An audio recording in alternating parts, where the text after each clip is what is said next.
CGL, CHSL, MTS এবং রেলের পরীক্ষা সহ প্রায় সমস্ত পরীক্ষা, মানে এসএসসির সমস্ত পরীক্ষা এবং রেলেরও সমস্ত পরীক্ষায় গ্যারান্টি আসা একটা অঙ্ক পরীক্ষার প্রশ্নই আমি আপনাদের জন্য নিয়ে এসেছি। যদি কনসেপ্ট জানা থাকে কয়েক সেকেন্ডের মধ্যে উত্তর হওয়া সম্ভব, না জানা থাকলে কিন্তু দিন শেষ হয়ে গেলেও হবে না। দেখুন কি বলা আছে, এ বি আর সিডি সমান্তরাল সরলরেখা। এই এ বি আর সিডি সমান্তরাল সরলরেখা, তাহলে এক্সের মান কত? এক্সের মান কিন্তু এই দিকটা। বিশাল একটা ব্যাপার, দেখে মনে হচ্ছে সব বোনাস বার করবো কীভাবে, কিচ্ছু কষ্টের ব্যাপার নেই। আপনি একবার খেয়াল করে দেখুন, যদি এটাকে আমরা এরকমভাবে বাড়িয়ে দিই, যে কনসেপ্ট আমি আপনাদেরকে দেখিয়েছিলাম এসএসসির কোশ্চেনে সিজিএল এসেছে এরকম এরকম কোণ, যেটা মনে করে দেখুন যে এই কোণটার মান বার করতে গেলে যদি আমি এই কোণটার মান পেয়ে যাই, তাহলে 360 থেকে বাদ দিয়ে দিলেই কিন্তু এই কোণটা আমরা পেয়ে যাব। তাহলে আমাদের টার্গেট হচ্ছে এই কোণটার মান বার করা, মানে এতটা। কিভাবে করব দেখুন, এইটা টেনে দিলাম এই পর্যন্ত, 116 যদি এইটা হয় তাহলে এই দিকটা কত হবে? এই দিকটা হবে তাহলে 64, 64, 70, 80, 180, কেমন?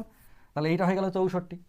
এটা যদি 64 হয়ে যায়, আবার এই যে মনে করে নিয়ে 43 দেওয়া আছে, তাহলে এই 64 আর 43-এর যোগফলই নিশ্চয়ই এইটা। মনে পড়ছে যেরকম আমি দেখিয়েছিলাম, যদি কোণ এরকম এরকম হয় তাহলে ওই দিকের কোণের যোগফল হচ্ছে বাঁ দিকের কোণটা। তো এই দুটো কোণের যোগফলই কোনটা? বাঁ দিকেরটা। তাহলে 43 আর 64 মানে কত হয়? 100, 107। এই দিকটা হচ্ছে 107। যদি এই দিকটা 107 হয় তাহলে ডান দিকটা কত? 360 থেকে যদি 107 বাদ দিই তাহলে 260, তাহলে হচ্ছে 7 বার 253, মানে 253 হচ্ছে এই দিকের উত্তর। এক্সের মান কত? 253। যদি বলেন কি করে হলো, যারা নতুন তাদের জন্য বলছি, খেয়াল করে দেখুন, আমরা এটা 64 পেলাম, এটা 116 হলে এটা 64 কনফার্ম, এটা 43 দেওয়া আছে কনফার্ম। যদি আমরা এখান থেকে একটা সরলরেখা টানি, তাহলে এই কোণটার সাথে এই কোণটা একান্তর কোণ, মানে এ যদি 64 হয় তাহলে এও 64। আবার এই কোণটার সাথে এই কোণটা একান্তর কোণ, এ যদি 43 হয় এও 43, তাহলে 64 আর 43 দুজন মিলে কত? 107। তো এটা যদি 107 হয়, 360 থেকে বাকিটা বাদ দিলে 253 তো হবেই, তাই নয় কি?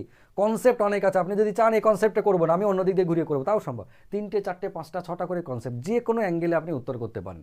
না বুঝলে এই সিরিজের আমার বাকি ভিডিওগুলো দেখবেন, আপনার একদম ক্লিয়ার হয়ে যাবে। এই সমান্তরাল সরলরেখা এবং ছেদক দিয়ে আমার একটা ভিডিও করা আছে, আপনি সেটা দেখে নেবেন, একদম জলের মতো সহজ হয়ে যাবে।